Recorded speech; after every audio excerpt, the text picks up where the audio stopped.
This hour on WMNH is sponsored by CGI Business Solutions, located at 5 Dartmouth Drive in Auburn. They serve all your business needs, including employee benefits planning, corporate design and business administration, investments and wealth management, and customized business insurance solutions. Their phone number is 866-841-4600 or on the web at cgibusinesssolutions.com. Bring your kitchen to life with Queen City Cabinetry, located at 87 Elm Street in the historic Sunbeam Mall in Manchester. Open Monday through Friday, 9 a.m. to 5:30 p.m. and Saturdays, 10 a.m. to 2 p.m. They can be reached at 603-222-2007 or on the web at queencitycabinetrynh.com. Come see the possibilities. Queen City Cabinetry, another proud sponsor of WMNH. Come on down to the Hop Knot at 1000 Elm Street, Manchester's premier craft beer and gourmet pretzel bar. Tell us more, Trudy. We make our dough fresh every day. We make a variety of styles of pretzels and serve craft beer, cocktails, and a few bottles of wine. We do the traditional pretzel, and we have multiple flavors for that. We also do stuffed pretzels, pretzel sandwiches, 3 dessert pretzels, and pretzel knots. The Hop Knot in the Brady Sullivan Plaza at 1000 Elm Street. Clemento's Pizzeria, family friendly, awesome for a date night. Clemento's Pizzeria. For delivery, call 603-782-8450. Clemento's Pizzeria, the best pizza in town. 1875 South Willow Street in Manchester, New Hampshire. Best cocktails around. Come in as friends and leave as family. You are listening to WMNHLP, Manchester's radio, broadcasting at 95.3 megahertz frequency modulation from the top of 1000 Elm Street. Our studios are located at 1045 Elm Street and licensed to Manchester Public Television Service in Manchester, New Hampshire, USA.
It's a great song, but I don't know it.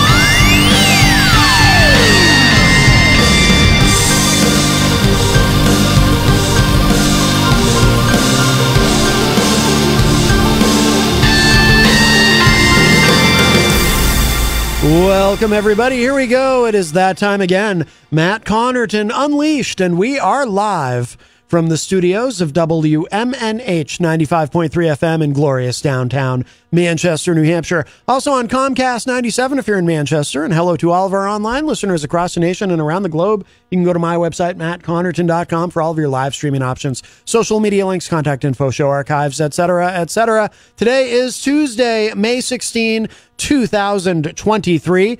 We have an exciting show for you today. Coming up in just a few minutes. Hopefully it works out. The last time we had an international guest, there was a little bit of a technical kerfuffle, but it did get figured out using Skype. So we hope for the best, but we have another European who's going to be Skyping in, our new friend Yuri from the band Oberon. I keep wanting to put a D in there that's not there. It's Oberon.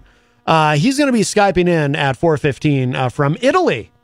And we'll talk with him for a bit. Really like his music. We played a couple of his songs yesterday. In fact, yesterday I opened the show with a song called Time to Sleep Part 1. And the one that you just heard was Time to Sleep Part 2. I figured that would be an appropriate opener for today. And we'll play something else of his later as well. So he's going to be joining us again. Good Lord willing and the creeks don't rise. That's an expression I've heard.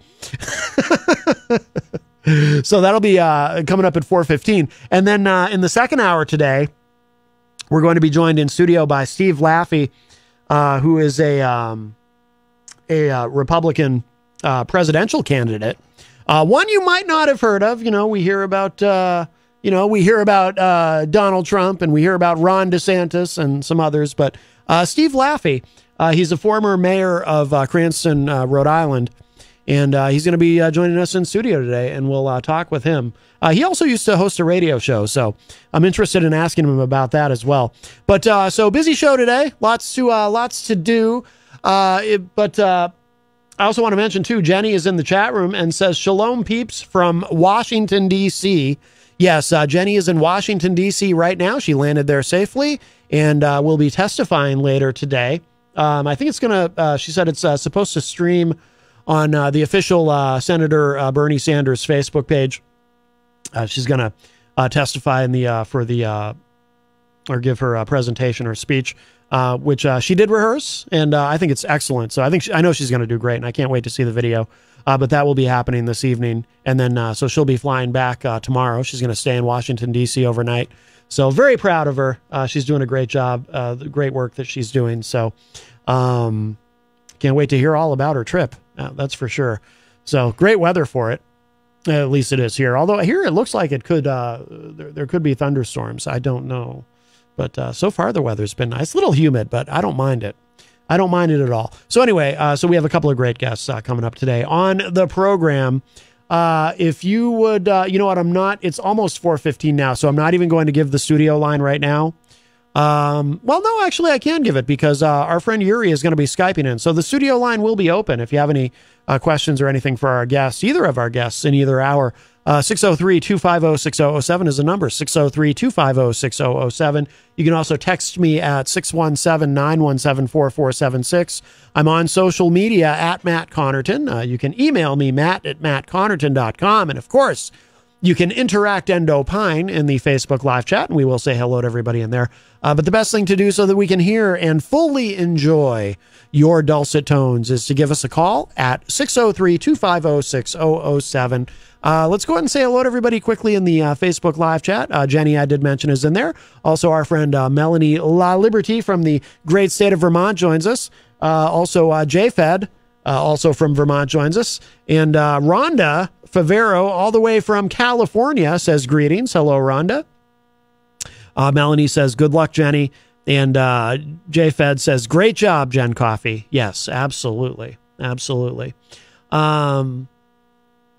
We should mention today, too, so they're meeting again today for a debt limit discussion. And it looks like Biden is going to be cutting his trip a little bit short overseas. I'm not sure if we should get into any of that now while we wait for our guest. I mean, there isn't really... We'll know more. I mean, honestly, we'll probably know before the show is over today. If you remember the last time that they met, it was a relatively brief meeting. I think it was over before the end of the show. And I'm concerned that today might be similar. I would really like to see them get this done. I did see this pop up on Politico. Centrist Democrats are plotting to a Save McCarthy strategy for the debt limit. If the speaker cuts a deal that alienates conservatives, some Democrats are willing to help save his gavel. Now, this is interesting. It says here, Kevin McCarthy faces a clear challenge as he tries to strike a debt limit deal. Any compromise he makes with President Joe Biden risks sparking a conservative rebellion aimed at ending his speakership. Remember, part of what, the deal that McCarthy had to make. So finally, on I think the 15th attempt, he could get enough votes to make him speaker. He had to really give away quite a bit. And I think it only takes, did it get down to one in the final deal? I think it only takes one Republican congressman to call for a vote to oust Kevin McCarthy as House Speaker. So it says here, some Democrats have a plan to spare him. And why would they do that? Of course, well, to get the debt limit raised. If you can get, I mean, this would be kind of an end run around they used to be the Tea Partiers. Now we call them the House Freedom Caucus, the Republican members of Congress who either want very deep cuts in the budget before they'll agree to a debt limit raising, or they would rather just say default, which apparently is former President Trump's position, as he discussed in the CNN town hall. Might as well default, which I think is insane. So it says here, a small group of moderate Democratic lawmakers have quietly reassured its House GOP counterparts that it can help protect McCarthy's gavel if his right flank revolts over a debt agreement, according to two people familiar with the discussions. If conservatives responded to a McCarthy-Biden deal by forcing a full House vote on ousting the California Republican, Democrats say they have enough members to help block it, keeping him in power. Quote, we'll protect him if he does the right thing, unquote, said one of the House Democrats involved in the talks who requested anonymity because of the ongoing debt negotiations. That Democrat added that McCarthy himself has been briefed on the discussions. It's a polarizing strategy for those centrists to entertain in private with other Democrats, let alone admit to planning to deploy. And senior Republicans... Sorry, it's just getting very windy outside. I'm pretty sure a storm is coming. And senior Republicans dismissed the likelihood the gambit would come to pass. That's because it's not clear that conservatives would try to depose the speaker, even if he edges away from the position he's staked out on the debt limit. And should they try to, Republicans from McCarthy's camp on down insist there can be no Democratic bailout. Well, ultimately, he'll do what he has to do to hang on to his position as Speaker. McCarthy's spokesperson, Mark Bednar, said in a statement, quote, the Speaker has never heard of this garbage, has zero interest in it, and thinks Democrats would be better off focusing on doing the jobs they were elected to do, unquote. Well, of course, he has to say that. Because even if there have been discussions, even if there have been discussions directly with McCarthy himself, he can't admit that, right? When some Democrats floated a similar offer to then Speaker John Boehner in 2013, during a similar fiscal fight with the GOP, within the GOP, he later decided to resign rather than lean on his opponents to keep the gavel. However, its potential insurance for McCarthy and a sign of the growing sense of desperation on the Hill as the White House and congressional leaders race toward a deal to avert an economy rattling debt crisis in the coming weeks. Those who revealed the conversations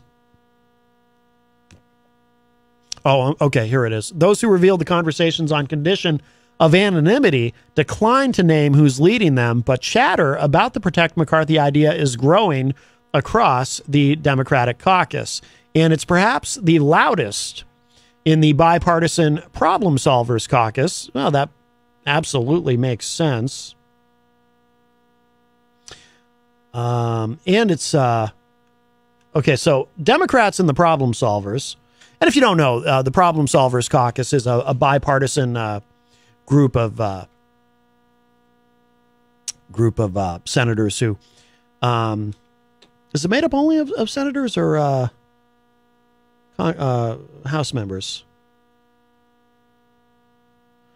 Oh, no, I guess it's actually House members. I'm sorry. Whenever Republicans and Democrats do work together in a bipartisan fashion in some sort of an official or quasi-official capacity, it has to have a name. Very often it's referred to as a gang of something, like there was the Gang of Six, the Gang of Eight, the Problem Solvers caucus. I think it's a good thing. You know, you want to have people working together to solve problems. Imagine that. Our guest is late. He might be having a technical issue, so we might just keep going with this. We'll see what happens. Like I said, sometimes when it's an intercontinental Skype transmission, it doesn't always work on the first try. I remember when Factory of Art a few weeks ago, when they were Skyping in from Germany, it took a couple of tries before we were actually able to hear each other. What's nice is I predict that at some point in my lifetime, we'll be able to actually just beam different places and just talk to people in person anywhere in the world. That'll be very exciting. It'll be kind of like Star Trek, but a little more efficient. You won't have to go and stand in a transporter room and everything gets all fizzy and there's a funny sound effect. You'll just beam wherever you want to go. So it says here, members of the Problem Solvers caucus. Oh, this actually breaks it down. Okay. Democrats in the Problem Solvers caucus, which has a reputation for attempting to back-channel during high-level talks, are specifically looking to counterbalance the influence of the roughly 40 ultra-conservative Republicans in the Freedom Caucus with their own members. 40 of them, by the way. 40 ultra-conservative Republicans in the Freedom Caucus. So that's a lot of people who either think we should go ahead and default, and that is the stated position of some of them, hopefully not many of them, but who either think we should default or we need deep, deep cuts in the budget. The group includes 32 Democrats. Not all of them are involved in the talks about backing McCarthy on a so-called motion to vacate the speakership, but their numbers are nearly enough to neuter the threat from the right. Members of the Problem Solvers have privately discussed the idea for months, though conversations have become less theoretical as debt talks advanced in recent days, according to both people involved in the conversations. Even outside of that moderate group, however, senior Democrats have also been floating the Protect McCarthy idea, even raising it for party leaders, according to 3 other people familiar with those conversations. And they said some Democrats have suggested to House Minority Leader Hakeem Jeffries that he use it as leverage over the Speaker in the debt negotiations. Jeffries insisted that any game planning for a potential GOP move to topple McCarthy should play no part in the debt debate. Quote, "No, I don't think that the two are connected at all," unquote, he said in a brief interview. Well, again, though, even if he knows about it and he thinks it's a good idea, he can't say that. No one can say anything out loud about this until it happens or the whole thing will blow up. Hello to DJ Steve, who joins us in the Facebook live chat. And Melanie made a comment that I can't read on the air, but let's just say she sounds like she thinks Kevin McCarthy is in a big heap of trouble. I think the young people say that, heap of trouble. It says here, and Republicans are already rejecting the notion of a Democratic salvage mission for McCarthy should he and Biden ink a pact that alienates conservatives. Representative Chip Roy, Republican of Texas, who, by the way, was one of the early members of early Republicans in Congress to come out and endorse Ron DeSantis to over Trump. He got out there early and did that. He's an interesting guy, Chip Roy. He said, quote, "We're not talking about all that stuff. Republicans remain united. We're not going to negotiate against ourselves," unquote. Oh, I just heard Skype make a sound.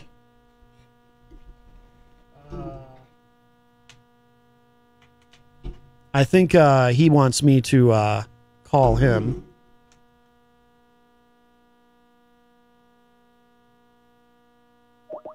We'll see here.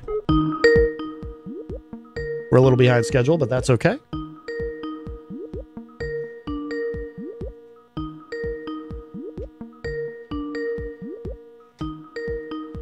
Oh, he said he was ready, but it's not connecting. Give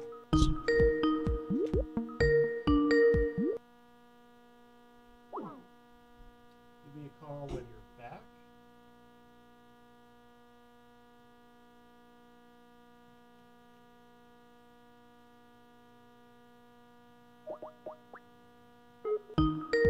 We'll try one more time. I'm trying, but he's not picking up.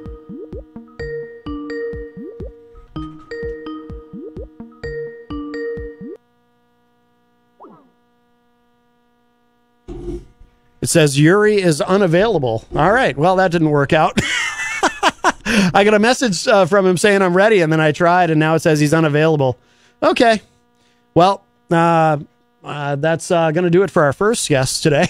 Hopefully the second one comes through. We'll leave Skype open in case Yuri's just having a technical problem.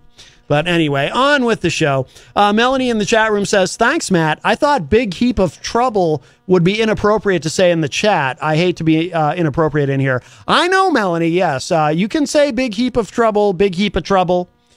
Just don't, as long as you don't say it in an aggressive tone, because then people get nervous. They're like, "Oh, when you say big heap of trouble, is that directed at me? I'm going to have a big heap of trouble." Nobody wants a big heap of trouble. Whether it's a big heap, a small heap, a heaping, helping, nobody wants trouble. 603-250-6007 is the studio line. The studio line is open. All right, let's see what happens here. Yuri, is that you? Hello? Can you hear me? Sorry, yeah, of course. But I think that there isn't the video for you. Yeah, there's no video. We're strictly audio with this. Ah, okay, sorry. Okay. Yeah, no worries. Hey, I'm just glad we were able to connect. Sometimes when we're crossing continents with Skype, it doesn't always work on the first try. We had a band Skype in from Germany a couple of weeks ago, and it took a few times to get it to work. So that happens. Yeah, okay, but I'm happy. Yeah, for sure. I'm happy to talk to you. We featured some of your music. Yeah, me too. Nice to meet you. Yes, Thank you so much for the interview and for giving me the opportunity to be there. So thank you so much. Oh, happy to do it. How do you pronounce your last name? Crescenzio, but don't worry, Yuri is fine. Good. Okay. Very don't good. worry. Very good. Yeah. First of all, sorry for my English because I'm I'm Italian, so yeah, no worries. No worries. No. Yeah, can understand you. I can understand you fine. Ah, okay. Yeah. Okay. Absolutely. So, okay. So we've been playing some of your music. We played some yesterday, and it got a really great response from the audience. And I opened with one of your songs today too. The tracks from Oberon. Am I saying that correctly? Your band? Yeah, is it correct? Yeah, it's correct. Yeah. Now, in Oberon, do you do everything, or do you have other musicians who you work with? Well, it's a project of mine. So it's basically I compose all the music, yes. and then with other musicians we can we play it in the studio, and but basically I compose all the music and then I share it with other musicians, and that's it basically. So. In that album, The Sleep Produces Monsters, I played guitar, and then other people played bass guitar, drums, and organs. But I composed all the music, so yeah, Okay.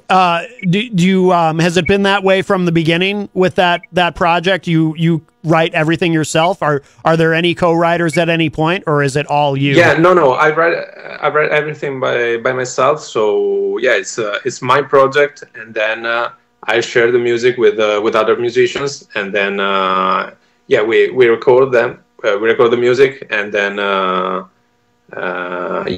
basically that's it. It's a project of mine. So it's like a solo project, but with occasional musicians that play the parts for me that I can't play, maybe, or something like that. So it's it's a solo project, but with other musicians involved. So yeah. Okay. Now, everything that I've listened to so far of that project is instrumental. Are there any tracks with vocals, or do you strictly do instrumentals with Oberon? Sure. We recorded 2 albums at the moment, and the first one is with a singer, a female singer. And the second one is instrumental. So the Sleep Produces Monsters is an instrumental album. And during this year, I've recorded another album, and in which I will sing. So I am the new. I hope so. I'm the new singer of the project. Oh, hope so. Very good. Very good. Yeah. Basically that. So it's an evolving project, and I like to to evolve myself and to evolve my music into and try different things. So from instrumental music, and the next album is more like Pink Floyd, but more jazz and more a little bit more prog. So it's trying different stuff, and basically that it's an evolving project. So it's like the progressive rock.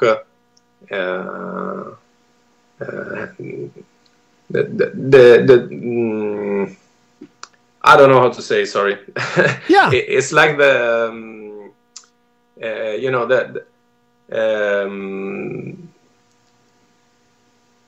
It can be a challenge to describe your own music. It is actually it is a challenge. So try to evolve myself and to try different things and go on with this kind of thinking, of a way of thinking. So like it's progressive rock.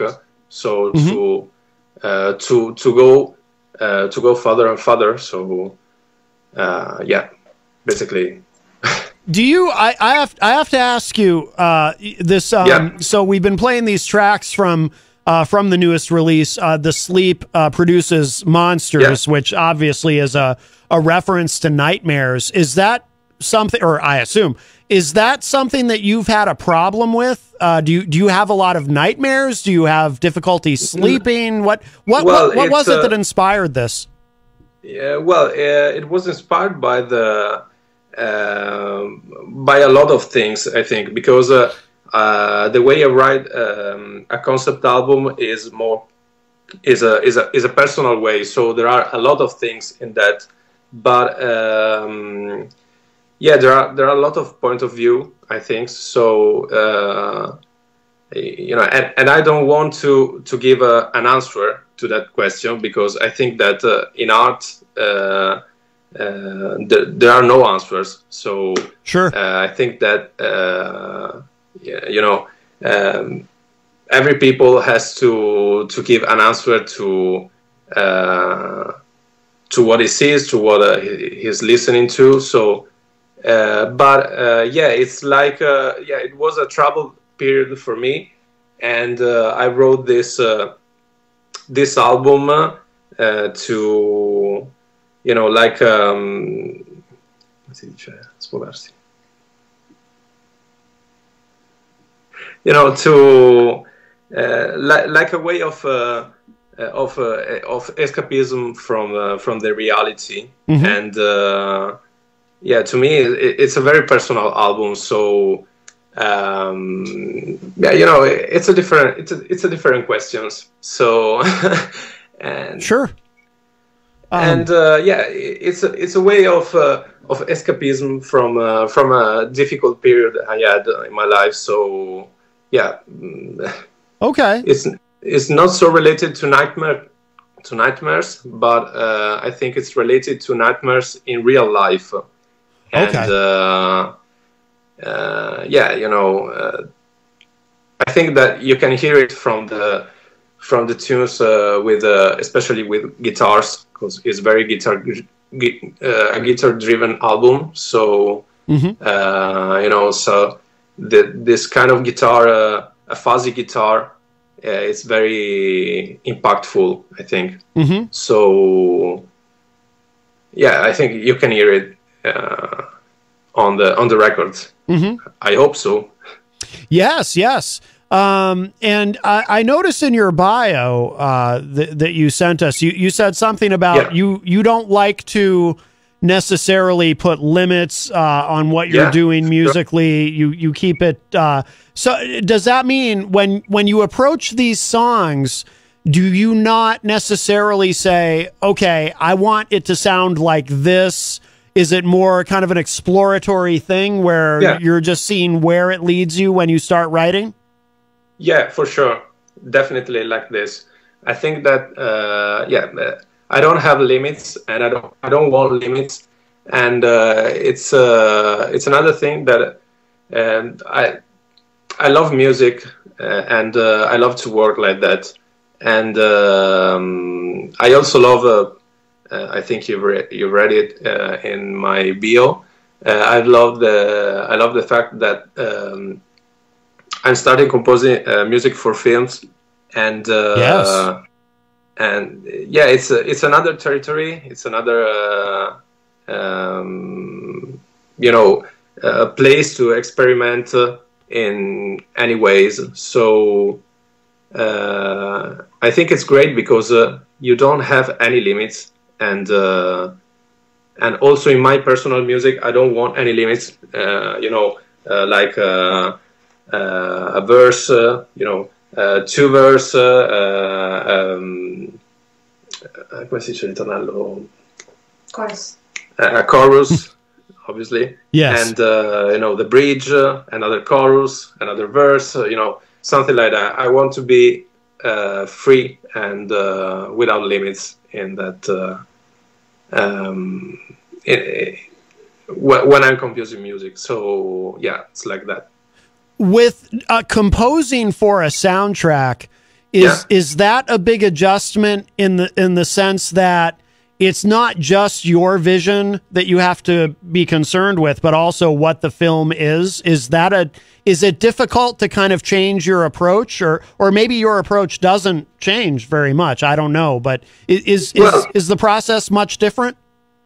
Well, it's not that different, but at the same time it is. So it depends on your sensibility, I think, and you know, I think it depends on your sensibility, because composing music for film, I love composing music for films, and I love that the way the music work with images, and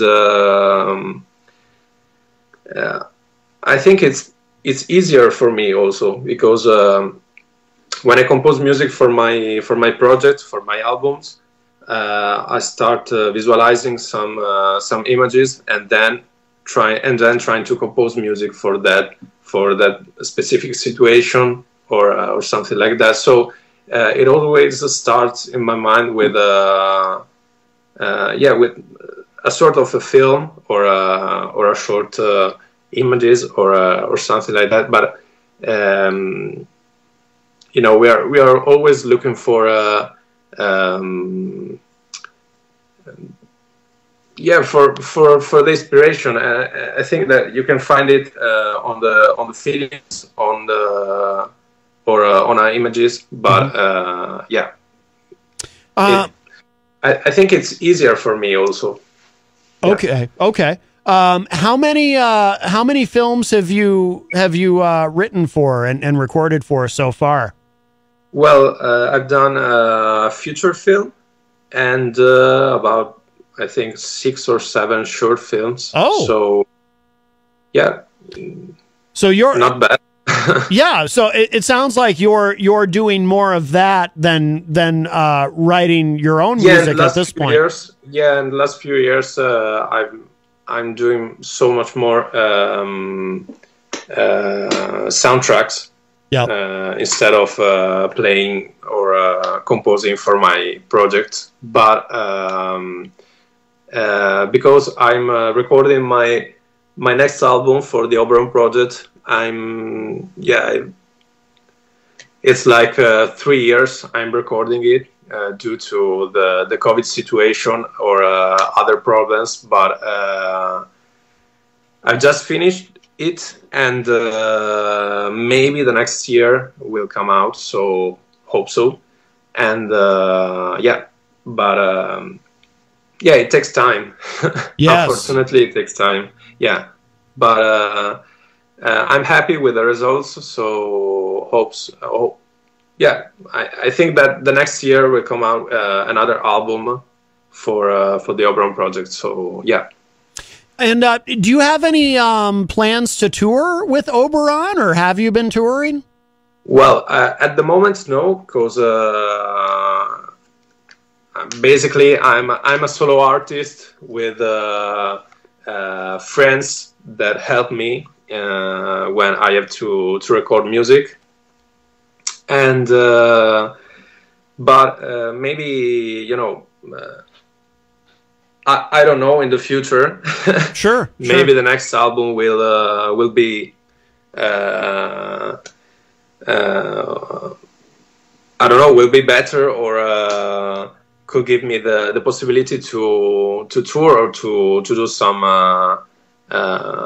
you know, some events or some festivals, or I don't know, but you know, I think I'm more a studio-oriented person. So at the moment, I'm concentrating myself to compose music and to produce new albums. But maybe I think that there's a possibility, and we will see the next year maybe. So yeah, hope so. Yeah, obviously. Yeah, absolutely. Absolutely. Yuri, thank you so much for Skyping in with us. It's wonderful to talk with you. And I want to ask you too, do you have new a new, obviously, you know, you're always working on soundtrack music, but any idea when your next Oberon release will be? Or is that off a ways a bit? I'm working on releasing some new singles on the next few months. So I think that maybe on the half of the next year, a new album will come out. Definitely. Okay. Oh. And and 2 more albums for my project, for my soundtrack project. So yeah, I'm working on a lot of things, and I can't wait to share them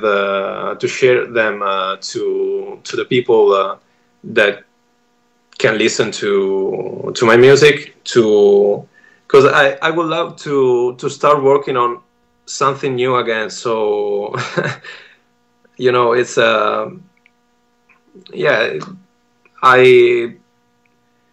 I would love to. I always love to produce new music, so can't wait to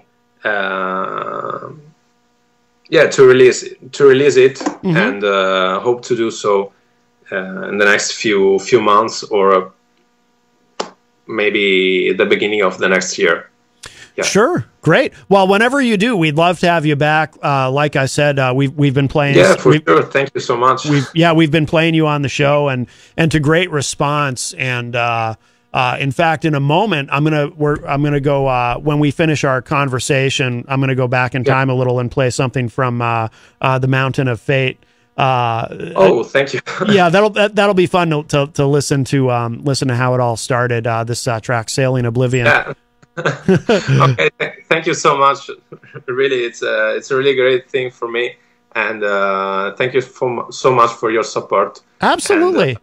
And, Yuri, before you go, what should listeners know about where to find you online to keep up with your music and everything that you're doing? Well, they can reach me out on Instagram for sure. Okay. Or Facebook at the Oberon page, or Yuri Kress. That is my personal Instagram. Okay. And also on Spotify for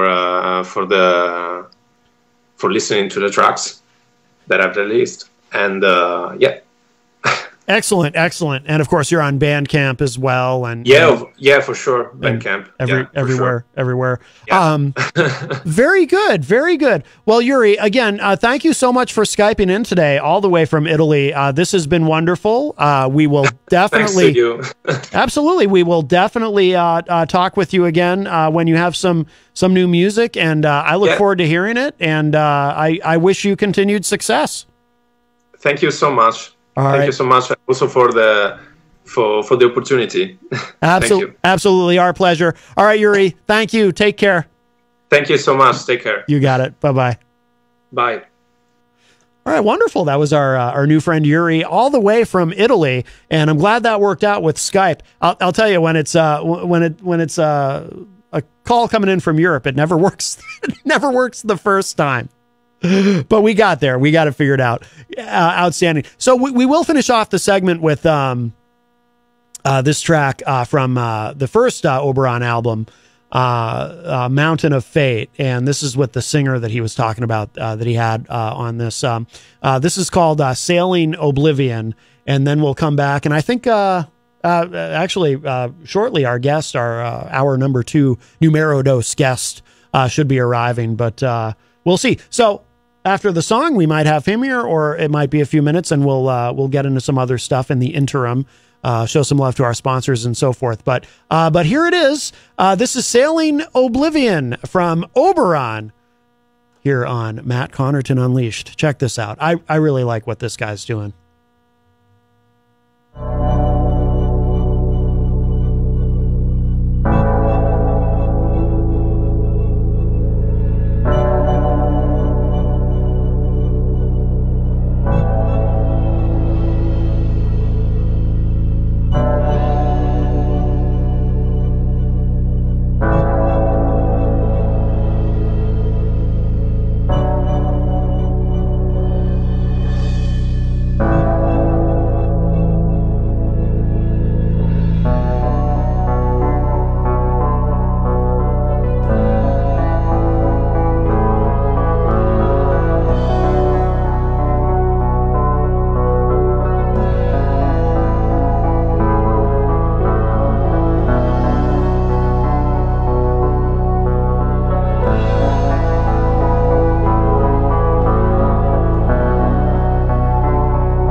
on down to the Hop Knot at 1000 Elm Street, Manchester's premier craft beer and gourmet pretzel bar. Tell us more, Trudy. We make our dough fresh every day. We make a variety of styles of pretzels and serve craft beer, cocktails, and a few bottles of wine. We do the traditional pretzel, and we have multiple flavors for that. We also do stuffed pretzels, pretzel sandwiches, free dessert pretzels, and pretzel knots. The Hop Knot in the Brady Sullivan Plaza at 1000 Elm Street. Bring your kitchen to life with Queen City Cabinetry, located at 87 Elm Street in the historic Sunbeam Mall in Manchester. Open Monday through Friday, 9 a.m. to 5:30 p.m. and Saturdays, 10 a.m. to 2 p.m. They can be reached at 603-222-2007 or on the web at queencitycabinetrynh.com. Come see the possibilities. Queen City Cabinetry, another proud sponsor of WMNH. Clemento's Pizzeria, family friendly, awesome for a date night. Clemento's Pizzeria. For delivery, call 603-782-8450. Clemento's Pizzeria, the best pizza in town. 1875 South Willow Street in Manchester, New Hampshire. Best cocktails around. Come in as friends and leave as family. This hour on WMNH is sponsored by CGI Business Solutions, located at 5 Dartmouth Drive in Auburn. They serve all your business needs, including employee benefits planning, corporate design and business administration, investments and wealth management, and customized business insurance solutions. Their phone number is 866-841-4600 or on the web at cgibusinesssolutions.com. WMNH, rip the knob off. Listen, thanks for doing this interview. I know it's not your typical style. Absolutely. Have you ever met a gay person before? I deal better with regular people. We are back, and joining me now is the worst thing to happen to Disney since the It's a Small World ride, and the most boring, Governor Ron DeSantis. Welcome to the free state of Florida. Okay, let's cut this shit. Governor, you go by so many nicknames. Which do you prefer I call you? Ron DeSanctimonious? Meatball Ron? Dull as dishwater DeSantis? Trump Light? Little Ronnie Pudding Fingers? Ronald McDoofus? I can continue. You can call me whatever you want. I mean, just as long as you also call me a winner. Girl. No. You have become quite a star, my friend, using your evil to turn back time and make your state an unsafe place for so many. That's just what I do. Well, I guess my question is, are you ready to do it on a national scale? Absolutely. Do you have what it takes, Governor, to snatch Donald Trump's $5 weave and steal the MAGA base? I think the country wants a change. I think they want a fresh start in a new direction. Ron DeSantis, has fame gone to your head and made you wacky? Fresh and new is yesterday's vibe. Who needs cultural advancement, diversity, compassion, or Trixie Mattel? This country's in a slow-burning Uber X headed right back to the dark ages. And baby, you're just the heartless autocratic wannabe to drive us there. Hey MAGA, y'all take note. He's the Trump alternative who wants your vote.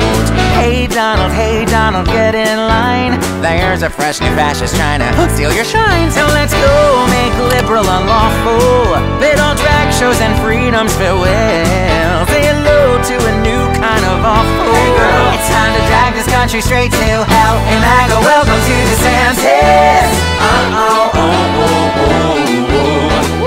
MAGA, welcome to DeSantis.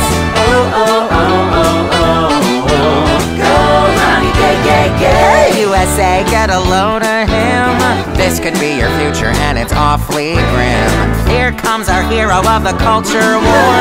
And he's got his eye on 2024. Sorry, Joe, take a token, start drinking. Look out for the most boring new right-wing creep. Cause he's over that woke forward thinking. So he's come to put the country back to sleep. And I go, welcome to DeSantis. No, thank you, no. Welcome to the bigoted old-timey days where we ban all the books and we hate all the gays. Brace yourself for major small energy, cause it's time for a tyrant like Ronnie D. Hide your wife and children when DeSantis runs, cause our lives are secondary to the damn guns. Let's go retrogress to 1953. Last call for all your bodily autonomy. Sit back, relax, and listen to him spit and spew his conservative view. The race, be the face, which is all they do. Hey, Ronnie, full of hate. You're the Chevy Stalin of the Sunshine State. Nobody likes you cause you're harsh and mean. Even Mickey Mouse is like, well, this queen. But say no, immigration. Put an end to those pesky old human rights. Cause we know that he'll fight for our nation till at last it's safe for wealthy Christian whites. Finally, hey MAGA, welcome to DeSantis.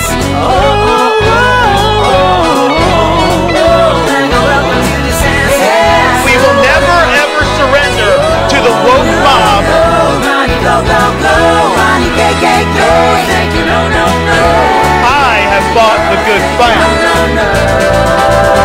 Oh, mama. No, no, no. Okay, bring it on. Girl, no.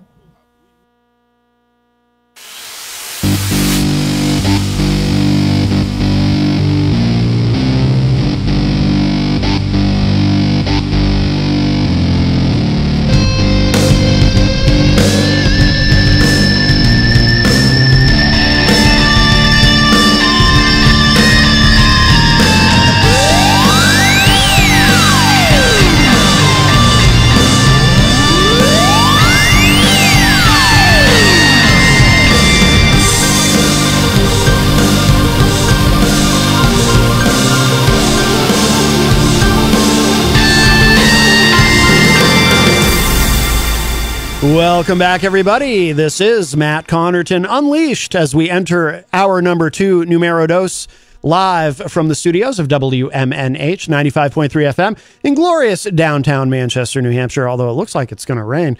Also on Comcast 97 if you're in Manchester, and hello to all of our online listeners across the nation and around the globe. You can go to my website, mattconnerton.com, for all of your live streaming options, social media links, contact info, show archives, etc., etc. Today is Tuesday, May 16, 2023, and I am not alone. We have at the news desk, he looks like an actual he looks like a news anchor. I'm ready to go. You do. Steve Laffey is here, presidential candidate and businessman, and former radio host, from what I read. Mm-hmm. So I was delighted to see that you are a brother in broadcasting. I love it. Yeah, I can tell you it's a great story. Yeah, well, I do want to ask you about that. I was reading up on you, and obviously, we'll talk about your presidential campaign and all that. But a couple of things as I was reading about you that I said I definitely have to ask him about this. One is when you were on the air in Providence, and the other is, I have not read. You're also an author, we should mention.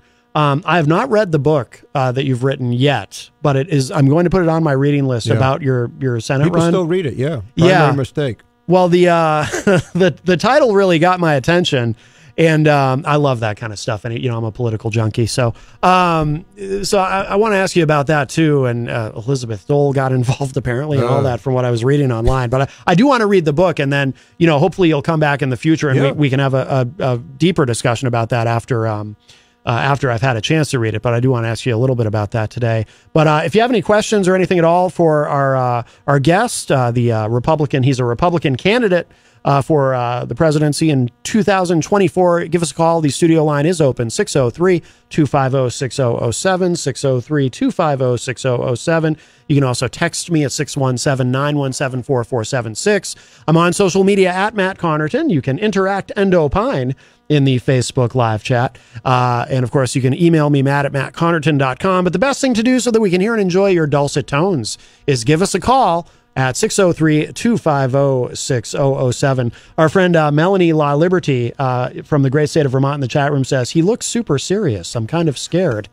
well, he is a presidential candidate. Now, now, are you going to be on the ballot in New Hampshire? Oh yeah, I'll be on the ballot in New Hampshire. I was the first person to take on Donald Trump. February 1st, I announced. And listen, the nation just refuses to directly confront these problems, giant problems. I mean, if I get one more email from another Republican telling me all Democrats are Marxists, send them money, I'm going to throw up. We need serious people. and the time is right for a financial expert, me, who has my unique background we can get into. Yeah. To fix these problems. I don't really do anything but fix problems. I mean, really fix, and make people vote my way. That's what I do. Do you feel that Donald Trump is unserious? Yes. and I think it's been what happened last Wednesday. We don't have to get into all his stuff, but yeah, it's not serious stuff. Yeah, you're referring to the town hall. I mean, really, people laughing when he's talking about a conviction of a woman who I don't know anything about. I don't know really. I don't pay much attention to it. Yeah, but who? They're not my fellow Republicans in the audience. Yeah. I mean, we haven't been a serious country for many, many years. But certainly not under Bush, Obama, Trump, or Biden. We've spun out of control. And I hate to say we'd love to have Bill Clinton back so we can get some kind of a balanced budget, but the debt now is simply too big. And so my background is just, we can get into it, my background is just unique. I wanted to mention, you mentioned Bill Clinton. And do you know Greg Moore from the New Hampshire's chapter of Americans for Prosperity? No, I don't. I haven't, he's, you'll probably meet him at some point. Sure. He's been on the show. He hasn't been on in a long time. I haven't seen him in a long time, but I remember him saying something once about, he said that Bill Clinton was actually the last fiscally conservative president that we ever had. Yeah. Because he did leave us with a balanced budget and a surplus, actually. Yeah. And then of course, W came in and we went to war and, and we didn't win. Everything. I mean, the problem with, Bush in the second Bush is we went to war, but we didn't win immediately. Like, it went on for years. Yeah. I was the first, by the way, in my U.S. Senate race in 2006, I was the first Republican to call for Don Rumsfeld's resignation. No kidding. And I got all this national attention, but I didn't realize I was the first one. I mean, I must say now that I look back at some of these things, how was I the first one to do this? Like, it was a terrible job. Right. It's the same thing with the Federal Reserve today. We need their resignations. Like, Matt, if you're in a business and you're off by a factor of 4, or outside 3 standard deviations of normalcy. Like, they want inflation at 2, but it ran at 8 for a year and a half. Mm-hmm. I mean, in June of 2021, the head of the Fed says it's going to run at 3.5 by the end of the year. It's 7.4. These are like when we don't have to fire you. You need to come in with your resignation. and they don't. There's no apology. The middle-class people out walking the streets I see today, spent $4,000 more on energy costs last year. Yeah. Oh, it's awful. And by the way, just so people know, when inflation finally ends, whenever that is, whenever the Paul Volcker shows up again, they don't send you the money back. They took it. It's gone. True. But anyway. Well, let me ask you. I do have questions about your background, and tell me about you hosted a show it was in Providence, correct? Yeah, a radio show, a weekly show. Can I just tell you my real background? Oh, please, yeah. Right. I'm a relatively poor kid from Cranston, Rhode Island, who at 18 went to Bowdoin College up in Maine. I'm from Rhode Island, so pretty. I've been in New Hampshire hundreds of times. Yeah, right? yeah. I've been at Ruggles Mines with kids. I've been there when I was a kid, right? So I ended up at Harvard Business School at the age of 22. Okay. I was a direct admit. I graduated. I spent most of my career, almost all my career, in the financial field. This is the key. I helped run a financial firm, the largest one in the South. I was the president, the chief operating officer. I started and ran the venture capital operation. Okay. All this was successful. We sold the firm for $785 million. When Alan Morgan, wonderful man, the CEO, my power of conviction, we convinced him in an hour, I did, to sell a firm he was never going to sell. Because it was best for the shareholders. Yeah. It was best for him. But it wasn't best for me in a sense. I left. I went to Stowe, Vermont. I was going to start a hedge fund. Should have maybe went to Loon Mountain, but I went to Stowe, Vermont, and so I just had this vision. I should go to Cranston. My wife, who's with me today, and some of our kids, we went the next day. Yeah, and Cranston went bankrupt. Cranston, Rhode Island, effectively didn't declare bankruptcy because I became the mayor, but it was borrowing 3-month money at 15%, the worst bond rating in the United States of America. The day before I was elected. Nobody knew who I was when I came home. I hadn't been home in 20 years, 18 to 38. Yeah. And we fixed it in the most rapid financial turnaround. And while I was doing that, I taught the top finance course at the University of Rhode Island. Hear the word finance? Like, I know money. This is what I do. And that's why the time is right. Like in the 70s, the time was right for Jimmy Carter to become president. He was Mr. Clean. He was a really good guy. Yeah. I mean, things overcame him as presidency and so forth.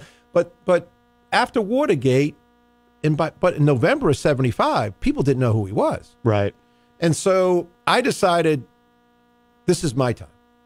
We should mention too. You won re-election in Cranston, Yes. right, with like 65%. By the widest margin in Cranston's history. I'm a fairly conservative populist Republican in the most democratic state. Maybe you're not Vermont, but hardcore, state hard to get elected as a Republican. No statewide elected officers have been elected since I left.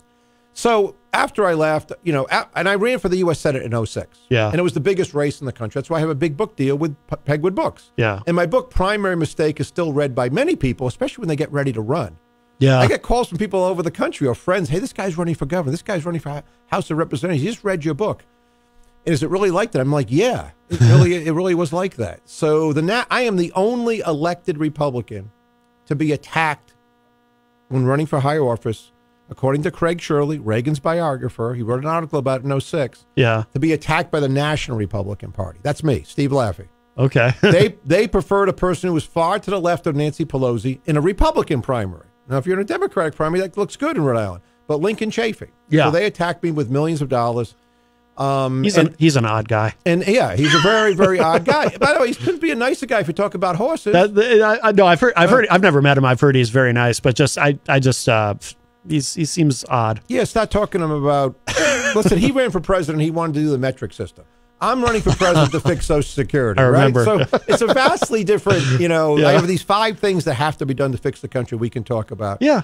But in 2007, after I lost, I wrote a book. And that's what happened. And in 2010, I told the people of Rhode Island, really, and I say this very seriously, you really only want me, Rhode Island, where I'm from, if you have a financial problem and you want to fix it. Cranston did, Rhode Island doesn't. I'm on my way. I moved to Fort Collins, Colorado, and I have 6 children, by the way. Yeah. And so I have a unique background in education, where I've homeschooled my own children. In healthcare, I homeschooled them because my daughter came down with stage 4 cancer. That's why for 8 or 9 years you haven't heard from me. Okay. My beautiful wife here, she went to the hospital for 200 nights a year at the Children's Hospital. And she's alive, my daughter. She's graduating from BU grad school. Excellent. A week, no, not a week, in 5 days on Saturday. She still has cancer. Oh, so wow. if you go to stevelaffey.com and you read some of my Substacks, the person who corrects that is Sarah Grace Laffey. She's alive. She's 26. She's going to get married, but she still has cancer. She's a brave person. So I've seen $5 to $7 million of healthcare costs cross my desk, which I didn't have to pay, but a lot of people do. Yes. So with my kids, I personally have homeschooled them. The last 3 are all sophomores at Colorado State University. One is 15 years old. He's the youngest admittee in the school's history because I homeschooled him.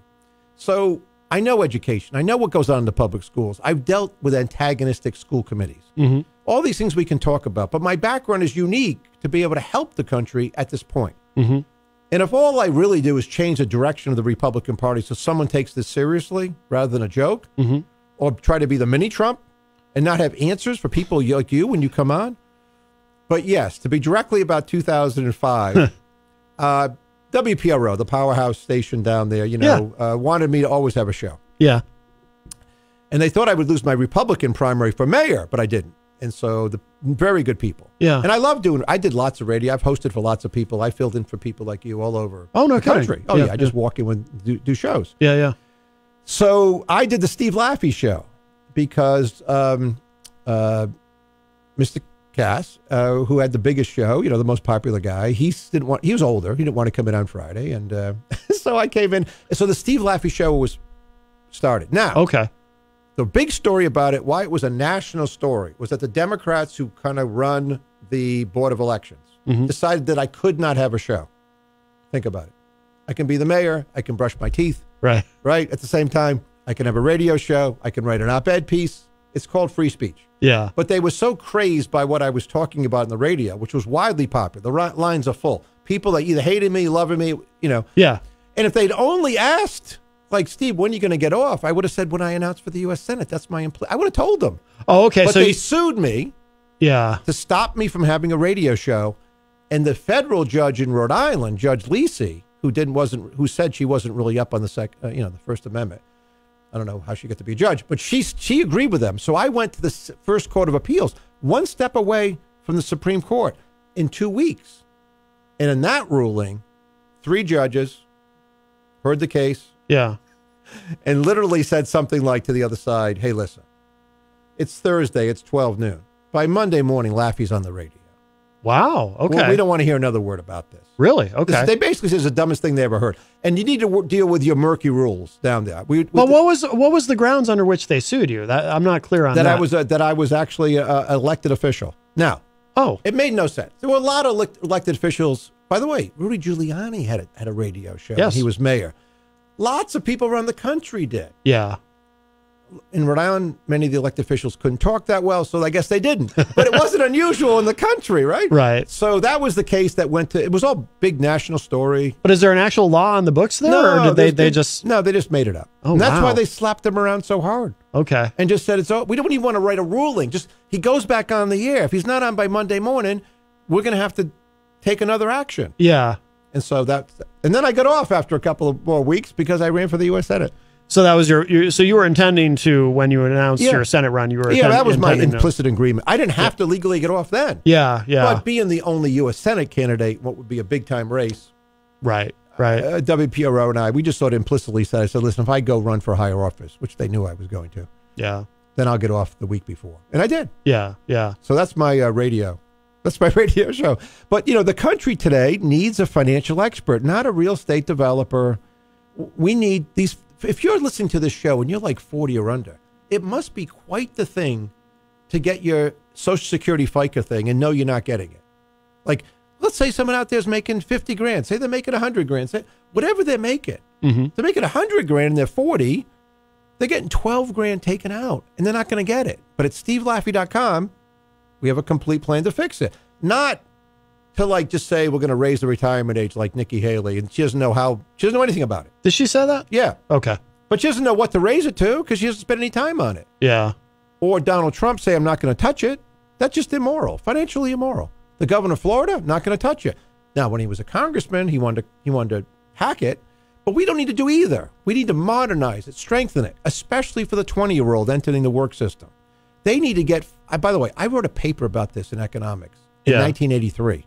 Oh, wow. I know about this, that the returns have been terrible for people getting it. Yeah. So just remember, if you go to stevelaffey.com, what we're going to do is we're going to take the 20-year-olds and put them in a new system. Everybody 62 and old is going to get what we promised them. And the people in between are going to get a hybrid. Some are the old, some are the new. But if you're 20, you're going to get 5, 6, 7 times, 8 times more. And if we don't do this $61 trillion unfunded liability, like this is how we fix it, if we don't do it, Matt, you're going to get a check one day, but it's just going to be the $1,800 they promised you in that letter they sent you. It'll be $1,800 10 years from now, 20 years from now. It'll just be $300. Is this because of inflation? Is what you're proposing? And by the way, I'm bad at math, so if you throw a number, you can throw numbers at me. I might miss a lot, but the audience is. I have a smart audience. Right. Whatever I don't get, they'll be able to figure out. But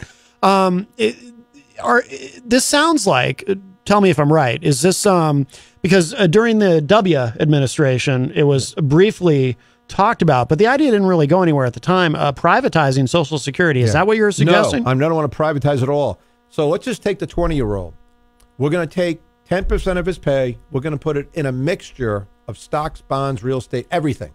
But isn't that privatization? No. Okay. He doesn't know. He doesn't get it. It doesn't go to Charles Schwab. That's what Bush wanted to do. He wanted to privatize it. It lasted 6 days.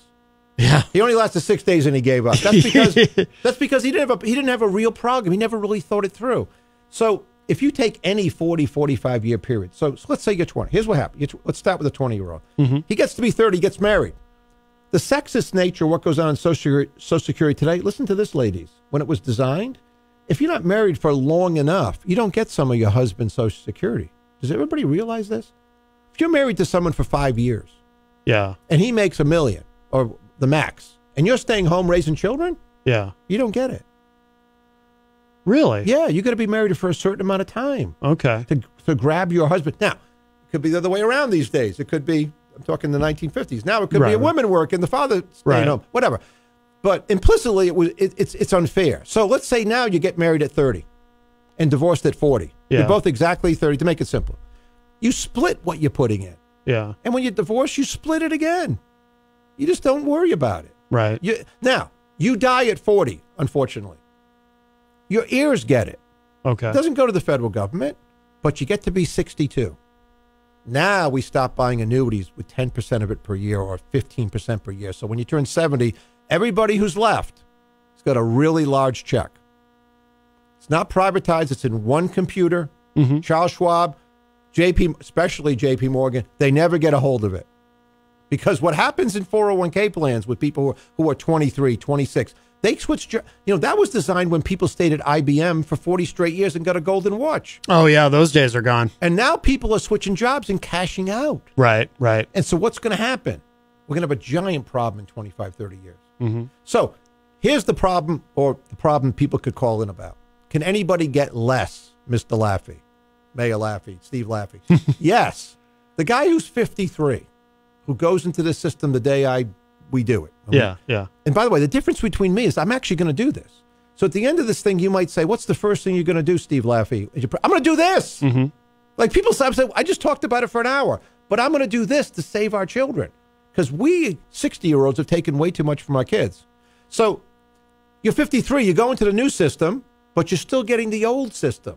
Whatever it said you're going to get at 53, you're going to get that. Okay. But you have 7, 10 years, 9 years to go to the new system. Could you get less? Yes, we could have 9 bad years. Biblically, we could have 7 straight bad years. Well, I was going to say, is there not an element of risk to this? There's not really any real, by the way, let's compare the risk to staying doing what we're doing when they cut your check by a third in 2030. Okay, so right. So let's take the risk that's really there. There's $61 trillion of unfunded liabilities, double our national debt. So what that means for anybody is that the $61 trillion means discounting to the today, out from the future, what we're taxing and what we say we're going to pay out. Yeah, the difference is $61 trillion. So it's imploding in front of our face, like it's over. Like, you're not going to get it, or they're going to run inflation so high that, like I say, when you get it, it won't be worth anything. So why don't we just fix it? Well, part of the problem too, if I and again, I'm far from an expert on this, but we have an aging population, and obviously, and birth rates are plummeting. Yes. So there's going to be it's just common sense. There's going to be more and more people, and so another reason that we just can't have the future people getting it from the present people today. What happens today is that when we started Social Security in 1933, a temporary program by Roosevelt, right? Never meant to be all your retirement, but say it is, whatever. We're living into today. We're not living in 1880. I'm talking to my fellow conservatives now who want to end it. We're not doing that. We're going to fix it. We're going to modernize it. We're going to make it okay. But what happens is now there's 3 workers, but those 3 workers are sending the money directly to Social Security recipients today. So what's going to happen is that 40 years from now, when they erect a statue in my name because everybody's got a great job, and Social Security is working out really well. I'm joking, okay? What's going to happen is that the people who are 62 today are going to be dead. But the people today just have their system. We don't even talk about it anymore. If they own some New Zealand bonds, some real estate, not in Russia probably, but they own some real estate in Europe. They own some stocks. They own some Volkswagen. They own all these things. Together, bonds, they're going to do better than anybody's ever done. Unless the world ends. Yeah. And if the world ends, we're not going to talk about it. Right. The world has ended. Right. So there's no 40-year period where this wouldn't have massively outperformed. Again, I wrote a paper about 83. The numbers I came up with then are still the numbers today. So of course, that's not the only thing we have to do. This inflation stuff has to stop. We've got a situation where the Federal Reserve, and for people who don't know this, and again, I'm not saying everybody spends their time like I do on it, but there's nobody running for president who wants to fix the Federal Reserve.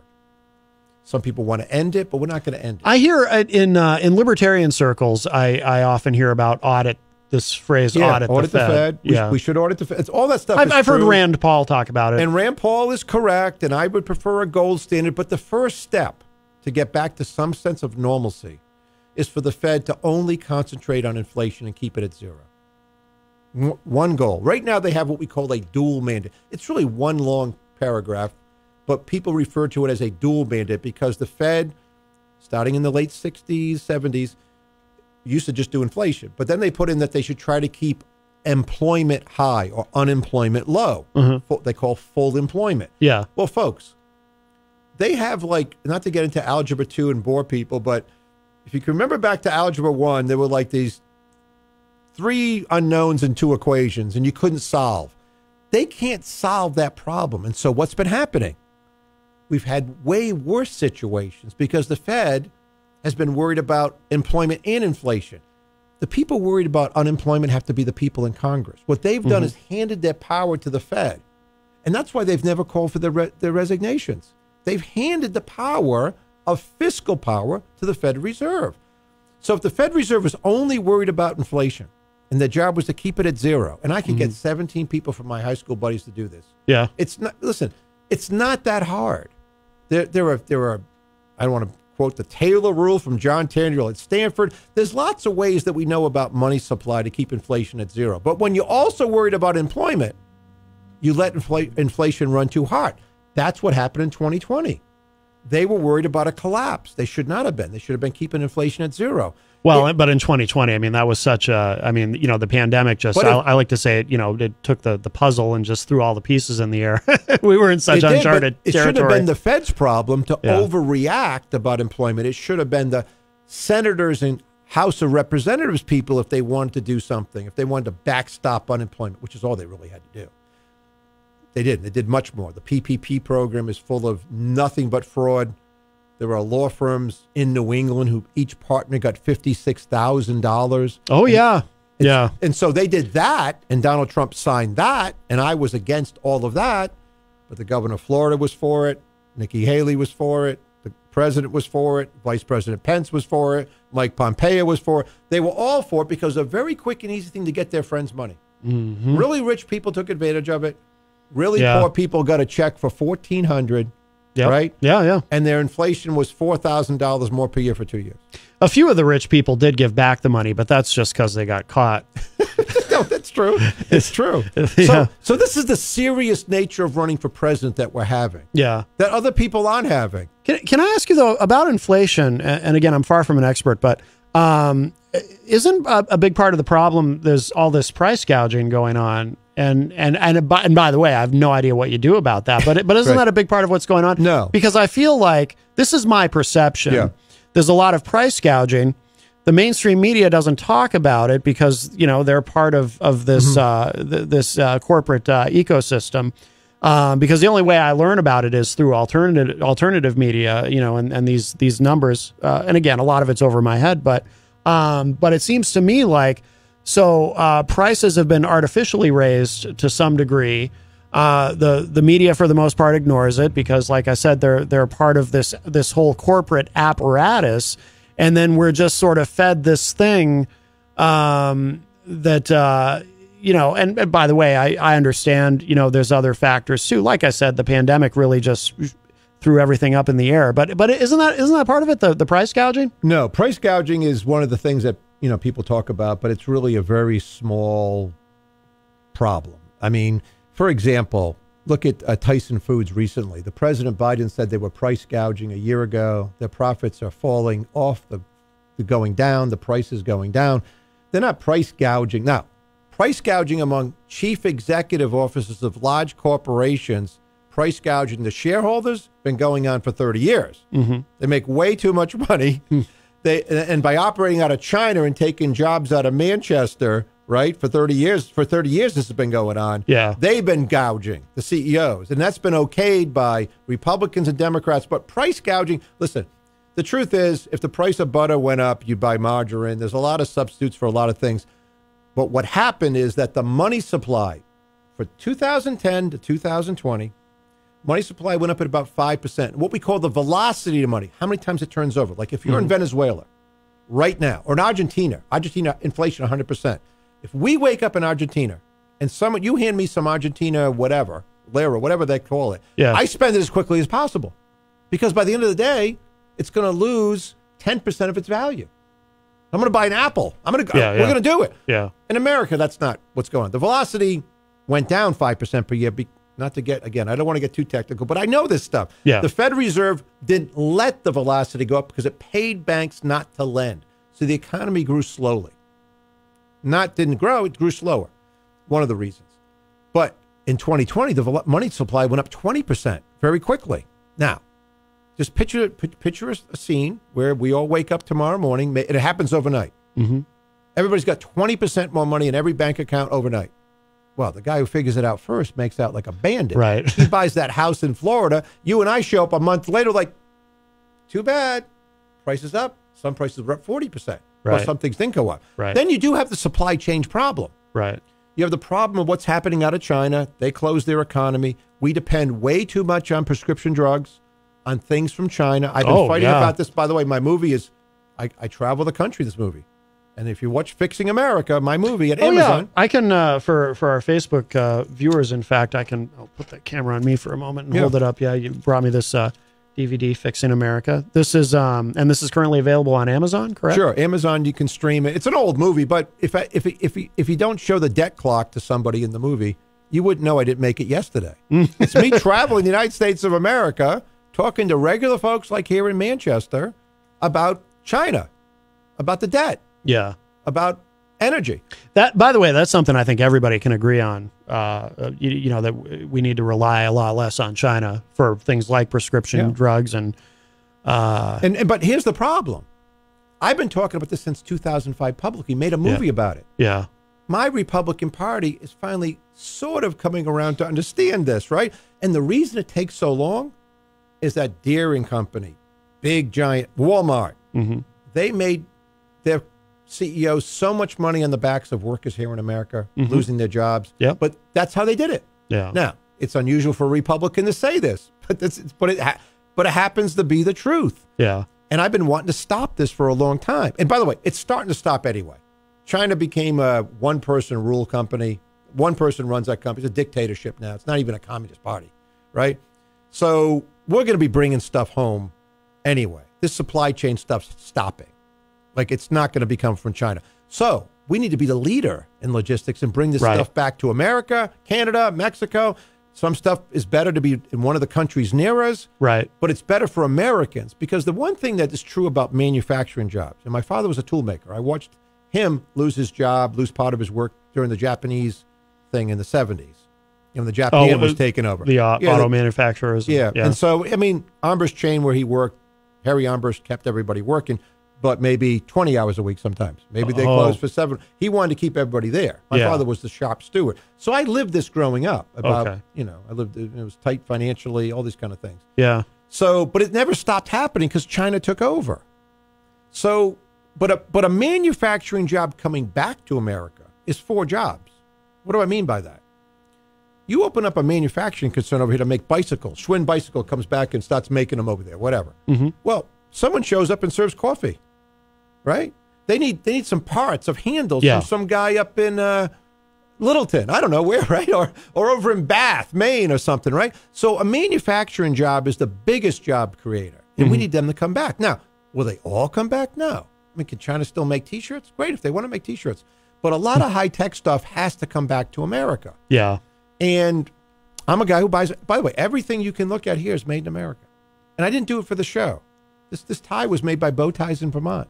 I do think, too, I mean, I would say, you know, obviously you're a Republican, but I think you can probably reach a lot of Democrats with that message, too. I do. Because I do think there's a lot of unanimity on the idea that we just have to stop depending on China, especially with, you know, I hope it doesn't come to this ever, but, you know, the possibility of war in the future and so forth, or if they decide to move on Taiwan and then we're involved, and these are nightmare scenarios that I don't like to think about. As a leader, we have to try to avoid these things, but we have to know that Mrs. Jones out here, and she needs Tylenol or she needs Lipitor. I don't know what she needs, but we know that 90% of it, the active ingredients and stuff, is still made in China today. Yeah. Now, in 2020, again, the talking politicians, the Tom Cotton from the Republican Party, probably a great guy. He talked about it. Didn't do anything about it. Right. So in this country, by the way, and now we're facing medication shortages. Yes. Yep. And this is the kind of stuff that I know how to fix. Yeah. This is what we're talking, serious stuff. Yeah. So far, we're not talking about dastardly Democrat. I mean, it's gotten to the point now where there's so many disconnected people. They don't think it can change. It goes to our campaign finance laws, for example. When I was making the movie in 2011, this is what my conservative friends always disagree with me about, right? Yeah. And I'm a pretty conservative guy, by the way, but because I think that's what works. But when I talk to them about campaign finance laws, and I say, listen, I'm going through Youngstown, Ohio. I could have been in Nashua, New Hampshire, but people generally have like, I don't know, a couple $100 they want to put into a campaign over a year if they want to help somebody. Yeah. But then they read George Soros on the left has $60 million for a race, and the Koch brothers on the right have $70 million for a race. Mm-hmm. And they're like, what is my $50 going to do? So that needs to change. Yeah. There needs to be, that needs to stop. Mm-hmm. It can't be that special interest, unknown people, 501c4s, and no one knows who they are. They can't be funding dark money. Yeah. We just got to stop it. And it's just going to have to be there's going to be some limit we got to put on it. You know what I always say though too about this, and this is an unpopular opinion. I think that as much as we all complain about it, we talk about it a lot on this show. I also think though that the American people, we need to take more the onus ourselves of actually just doing the research, because it's not hard to do. Mm-hmm. I always say if you go to a great website, opensecrets.org, great website. You go to a website like that and you look up a candidate or someone who's currently in office, and you can find out who actually, it is public information, except for the dark money, the shadowy PACs, that's got to go. But as far as companies, organizations, law firms that are actively donating to these campaigns, lobbyists, you can find that out. And I always tell people, once you know who's donating to these candidates or people who are currently in office, once you know that, then you know exactly who they actually work for, because they damn sure don't work for us. That's right. You know, and they have it for a long, long time. Right. I mean, you got hit the nail on the head. This has to change. This is about the corruption that goes on. Mm-hmm. And it's not the corruption when people get arrested. It's the PPP program, the PayPack. It's that. It's the Wall Street Journal wrote 4 giant articles starting 5 months ago to like 3 months ago. They wrote 4 articles about, not even about elected officials front-running trades. Yeah. They wrote about the agency people, the guys who work at the Department of Energy, Mm-hmm. who meet with Chevron coming in. And they're going to allow some drilling or whatever. 2,600 of them front-running people who have to show up in front of them, publicly traded companies. So my policy is vastly different. And you won't hear anybody else say this. Yeah. But we want to align the president, the vice president, the Congress, the senators, whatever, with the American people. If all of them couldn't do blind trust, blind trust, really, come on. They're not blind. It's a joke, right? When Mitt Romney was running, we suddenly heard that phrase quite a bit. Call it a blind. It's silly. Yeah. What if they all had to keep their money at banks, like most people do, in U.S. dollars? Let me ask everybody a question. You think they would have paid you 0 on your interest from 2009 to 2021? Or would they paid you 3 or 4%? 3 or 4%, like it used to be. The powers that be, by keeping rates too low, took $1 trillion out of the people listening to this show over 12 years. The guy who's like, hey, I make 60 grand, but I save 40 grand. I want to buy a home. That guy used to get $1,200. Get 0. So the $1,200, the missing $1,200 didn't allow him to have enough lobbying power to go down to what would take him $1,200 to get a hotel room for 2 nights to go see his congressman, right? Yeah. So he didn't do it. But the really, really rich guy was like, wow, this is the greatest thing ever. Yeah. I own all these stocks. They're going to go up because the alternative investment is 0. It used to be 5%. I own gold. I own silver. Whatever. They're going to make a lot of money. They did. Yeah. But the average American got hosed. Yeah. So we stop it. That's what I want to do. These are serious, serious things that if we could align. And by the way, I have a gift for this. This is what I'm good at. If you would call people in Rhode Island and they'll say, I didn't like Laffey, I didn't like him, blah, blah, blah. They won't say I was wrong.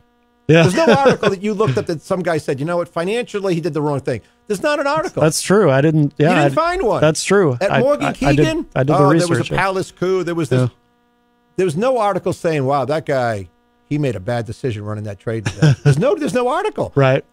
I have a gift for this. I don't have a gift. Yeah. I can't change a light bulb. I fell off a ladder. I had to finally sell my tractor. I could barely drive it. I stink at a lot of things. Yeah.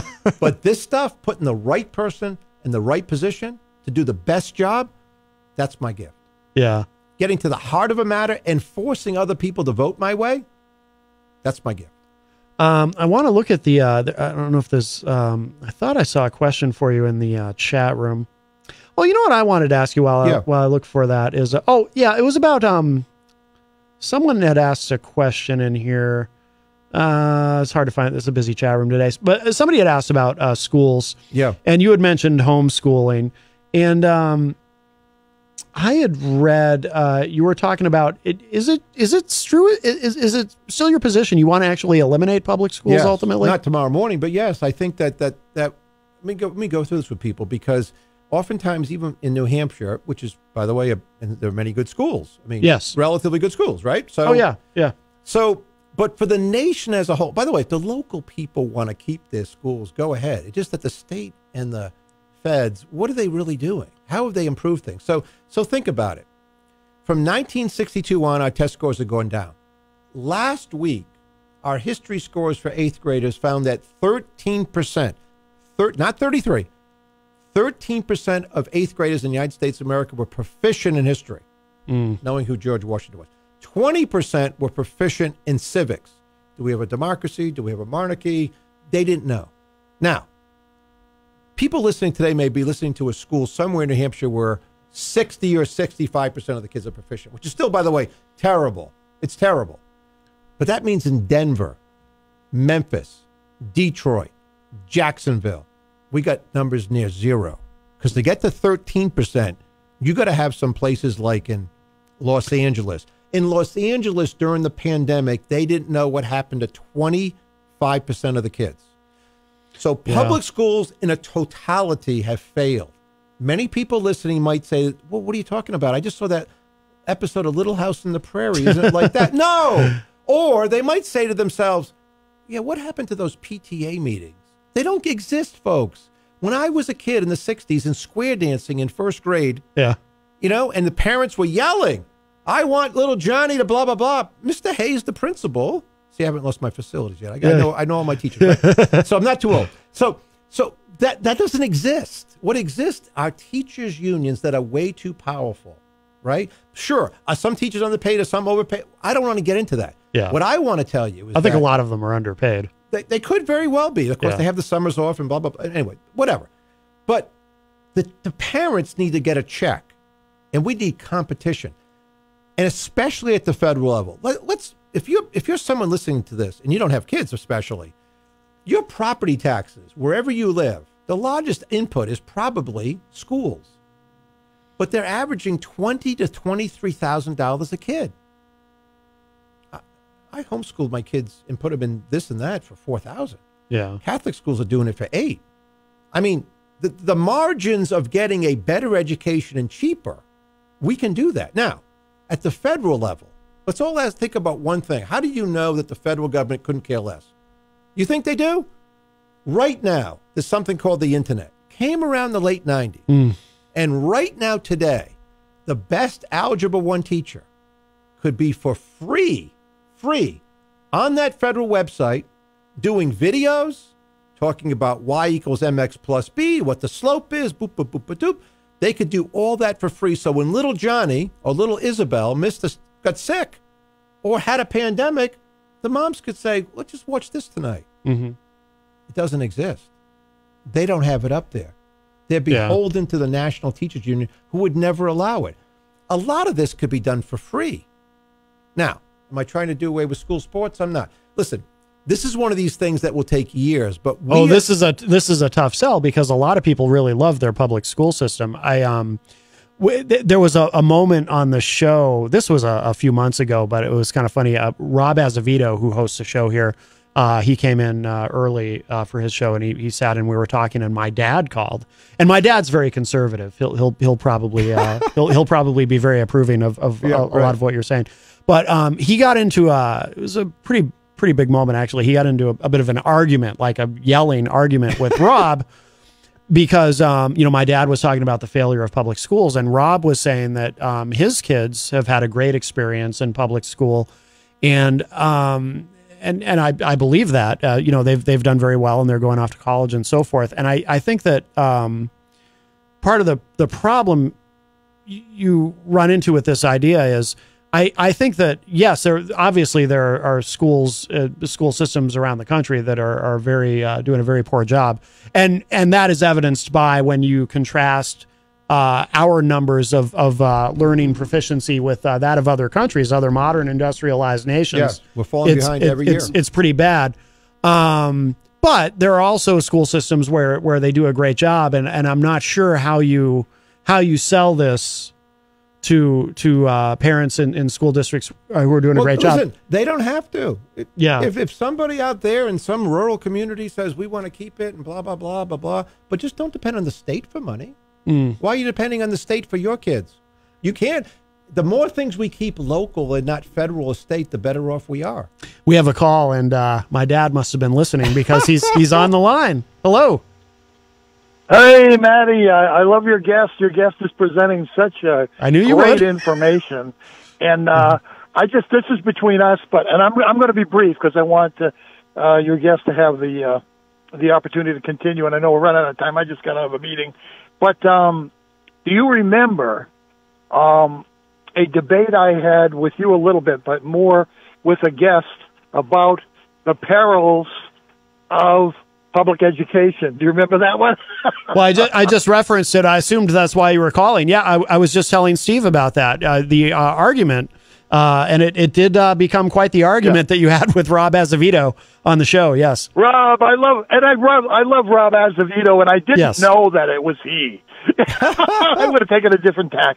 But my point is that you've got books out there like your guest probably has read them or aware of them. Like I'll just mention two. Waiting for Superman is a great book by Kahn. And then there's Golding's book, which I love. It's called Savage Inequality. And it goes to the issues your guest is talking about.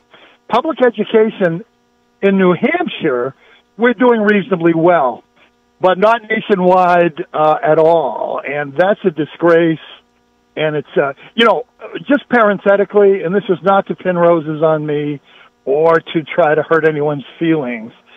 But I grew up in a different world, and all of my life experience, not perfect by any means, of course, but from grammar school to high school to college and graduate schools, I had great mentors and great opportunity for training and education, even in the military. I was very, very fortunate. That was the grace of God in my judgment. I know we're not a religious program, so I'm not going to go too far with that. But we need to challenge the issue of public education, which has become more indoctrination and propaganda. And these kids can't think. They don't know how to problem solve. They don't know how to ask for help. They don't know their mathematics. I still practice my algebra, not because I'm great at math, guys, but because it's a challenge to help me think critically and logically. It's a discipline for me. I don't advise that necessarily for other people, but for me it works. I don't want to do that. But this goes to elite capture, and there are two parts of elite capture. I just want to throw that out for your guest too. It's more an oblique reference, but it's important and it's related. It's germane, and that is that you have elite capture A and B. A is easy to see. It's when a corporation or organization or teachers unions or Chinese communist governments, even Romanian governments, apparently. We still need to know more, delineate that more fully with Biden. But they try to influence, peddle, and they do. They capture people's behavior and policies through big money. But then there are, I'm not going to go into them all today because of time, but there are four other aspects of persuasion and buying control and propaganda. So I'll just mention one of them, and that is the separation, purposeful separation of families from the government, particularly the federal government. But that includes school boards when people are not included and people don't get involved. Two sides of a similar coin there. And as a result of that, secrets are kept, issues of personal values are kept, and education is undermined. So that's elite capture. That's a structure that's not only problematic, but it is pernicious. And you see this with that 13% your guest just mentioned. I'm so appalled by that and discouraged by that, but I'm not surprised at all. And the 20%, we need to do so much better. You know, some of these kids, when I was in 8th grade, and again, it's not me, but my other students too, we had teachers that taught these things. We were interested. Our parents reinforced that and demanded that and had a discipline with that. We knew who the senators were. We knew how many states were in the union. We knew the 3 branches of government, and we could talk about it. We know who wrote the Constitution and why it was important. These kids don't know today. So I'm a little bit vindicated on that issue. But there are many things we could do, I believe, to improve the situation. But we have to have the will and the value system to do that. Finally, I just wanted to say, God bless Jenny. We don't always agree on some major issues. And I don't call to debate her or you or anything like that. Yeah. But I am with you guys 100%. I never thought I'd be with Bernie Sanders on anything, frankly. But we need to have a system in this country where everyone gets medical care. These insurance companies have abused it. I've been slow to come to this conclusion, but I'm there now with you guys. So kudos to you. I'll stop there, guys. Great show, Matt. I love the way you take a balanced position on these issues. Thank you. That's very sophisticated. I'm very proud of you. Oh, thank you. Appreciate that. I assume you were talking to me, or did you mean Steve?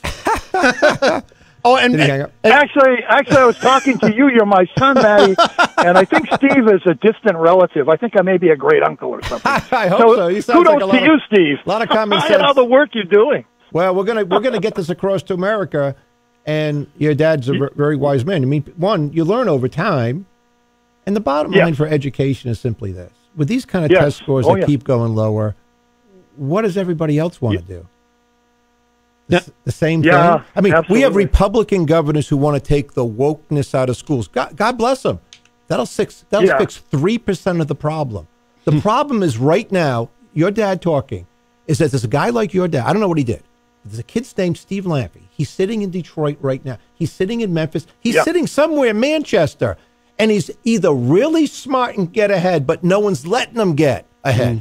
By the way, the 3 kids I homeschooled because of the cancer in my family, one of them is the youngest admittee at Colorado State University in the history of the university at the age of 12.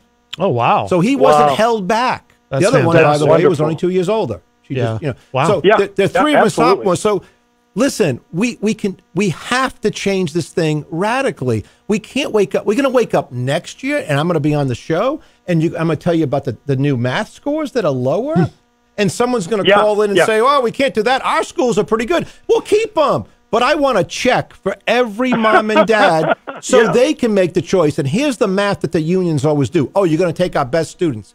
Do the math, folks. If it's $7,000 a kid out of 100 kids in one school and 90 leave and there's 10 left, heck, you can give them all 40 grand and save money for taxpayers and get better education for all. Dad, we got to let you go in a second. Just a quick question though before you go. Are you prepared now publicly to dump Trump and endorse Steve Laffey? I just want to hear you say it. Yeah. Yes, I am. Yes. Yay! All right, one at a time. We just keep moving. Steve, send me some material. You know, I got to say, just parenthetically quickly, I do like Vivek Ramaswamy. Have you guys listened to him at all? I have. Yeah. Yes, I not to get into it, but he's a very smart guy, but lots of stuff he comes up with doesn't solve the problem, like having the Fed look at commodities. But we're not going to look at commodities. We're going to keep it at zero. But the important thing is, Dad, you have said you are willing to dump Trump. And okay, well, we got to go. There's a purpose for me being here. That's right. All right, I'm only one person, Maddie. Come on. I know. All right, Dad. Well, we do have to go though. But thank you for the call. I appreciate it. My pleasure and honor. Thank you for your guest. Wonderful presentation. Peace. All right, I love you. All right, you. Bye-bye. All right, that was my dad, Martin Connerton. I do want to get this in, Steve, just quickly, because a few people brought it up in the chat room, concern about, in terms of education, kids with disabilities, if we go to primarily a homeschool model. Yeah, listen, in that kind of model, we're going to have to, and listen, as an 18-year-old kid, I was president of student council, Cranston East. Yeah. Joe Venetula walks in, we're integrating special needs students. We had different names for it back then. And he's like, you know what? You're the president of student council. No one makes fun of these kids. Down syndrome, and so forth. Yeah. So, by the way, we had a great year. We did. And I got all the cliques together, what we would call greasers and, hockey players. And we just made sure we had a great year. Kids were doing stuff. Yeah. But yeah, listen, in the end, we're always going to be left with people that really, really need our help. And we'll get to spend the money to help them. Yeah. And that's going to be a special situation. But here's the problem with what the federal government does. They go like this with the PPP program. My arms are as wide as I can. Instead of saying, you know what, with a rifle, what do we really need to do? A figurative rifle. Yeah, what do we need to do to help? So we're always going to help the special needs kids, the kids who have Down syndrome. We're not going to put them away so we don't see them. They're going to be out in front, and we'll have extra money to spend on them so they have the fullest life. And by the way, I grew up with families that had these situations. Now, I had different situations. I had schizophrenia in my family. I had a lot of different things going in my family, right? Yeah. My brother tried to burn down the Institute of Mental Health in Cranston, Rhode Island, while I was the mayor. Wow. He got locked up in a psychiatric ward for criminally insane for my God. many, many years. Wow. So I know this stuff, right? Yeah. It's not like I'm trying to ignore it, but when it comes to that kind of stuff, we are. But let's have the extra money to target on special needs, not wasting it left and right. And by the way, these 8th grade kids should be deciding, like they do in Germany in many respects, hey, you know what? I don't want to do Algebra 2. I'm going to fix cars. Why not? Right. What we do is we keep taking the square peg and we kind of keep jamming these round holes, right? The square peg can't go into these round holes. Let's find a better situation for the kids. We are about out of time. I feel like we just barely scratched the surface. So, well, if we'll have to have you on again soon. Are you in New Hampshire a lot? By the way, I'm Steve Laffey. I'm in New Hampshire. I've been here off and on since February 25th. Yeah. I don't have any intention of leaving. We're going to make it on the ballot, and we're going to make our breakthrough the way Herman Cain did in Florida in 2011, who became a friend of mine, which is why I have the 999 tax plan at stevelaffey.com. And because we need a simple system that people can understand and it works, and we collect a lot more money. But I'm going to be in New Hampshire. I'm here. I'm just here. Yeah, I'd love to have let's do it again. I'd love to have an in-depth conversation with you about healthcare. Jenny is, as my dad referred to, and as I mentioned earlier in the show, Jenny is in Washington, D.C. right now. We probably disagree on that, but, we support, she and I and my dad, too, at this point, support socialized medicine. But I know you have a lot of ideas about healthcare. Mm-hmm. So I'd love to talk to you about that and renewable energy and some other things. So, we'll do this again. We'll do this again soon. And you got my dad to say that he'll dump Trump. So that's good. I don't know how you feel about. I'm not a fan. No, I'm listen, well, you're running against him. So. I am running against him, and I think a lot of it is marketing. And listen, as a conservative, there were some good things that happened. If you're a conservative person like myself, but listen to everybody listening who hasn't yet dumped President Trump. I try to be respectful. Mm-hmm. If you're listening and you're conservative, we were totally against Barack Obama's $8 trillion deficits over 8 years. And many of them, not me, I was always against him, never voted for Donald Trump. We were okay with $8 trillion of deficits in 4 years. And now we're not okay with Biden's less than that in 4 years, but we're not okay with any of it. We want to shut down the government. That's it. We have no credibility. Republicans, listen, let's get back to the basics. And that means stuff I'm talking about, real solutions, and acknowledge that some people won't like it. Well, I always say Republicans only care about the debt and deficits when there's a Democrat in office. You got it. And I care about it every day because I have no debt. I don't have any debt. I always run surpluses. Yeah. I know you got to end the show, but it's stevelaffey.com. By the way, I'm the only website where there's hundreds of hours of stuff. You want to hear about me and Ariel Sharon? I got an hour on that. I don't know if anybody would, but I didn't take anything down. What I've said for a long time, I still say it. Well, all right. Well, yeah. So we will have you back, and thank you for coming in. Wonderful to meet you. I actually have a song I'm going to close. I picked a special song for you. This is a little weird, but there was a hip hop group called D4L, and they had a song called Laffy Taffy. And I was reading about you online, right? And I saw that when you were running for mayor, you gave out Laffy Taffy at a campaign event.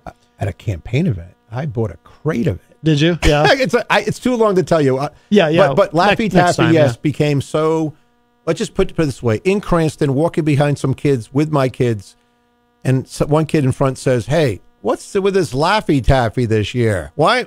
That was the year I won the election. There you go. That might have been around when the song came out. Actually, it's a terrible song, but I thought it was funny. So yeah, let's go with it. We'll end with this. But thank you again, Steve. Thank you very much for having me. Let's do it. Absolutely, Republican candidate for the presidency, Steve Laffy, and thank you again to Yuri from the band. I want to make sure I get the name right this time. From the band Oberon, who Skyped in all the way from Italy during the first hour. If you missed any part of today's show, it'll be up in just a little bit at WMNHradio.org and at my website, mattconnerton.com. And tomorrow is Wednesday, which means in the first hour, we'll be joined by Eric Pilcher, as he's doing a new segment with us on Wednesdays where we talk about media. And then in the second hour, we have a musical guest, Horsefly Gulch, will be joining us, and they are coming in live in studio. So that's going to do it for us for now. Oh, and if you're listening live on Tuesday, coming up next immediately after this show is Through the Stage Door, hosted by Rob Dion. And then at 7 p.m., a replay of Friday night's Retro Spectrum Radio with Paulie C. And Steve Laffy, thank you again. Thank you, Matt. Here's a little bit of Laffy Taffy for you.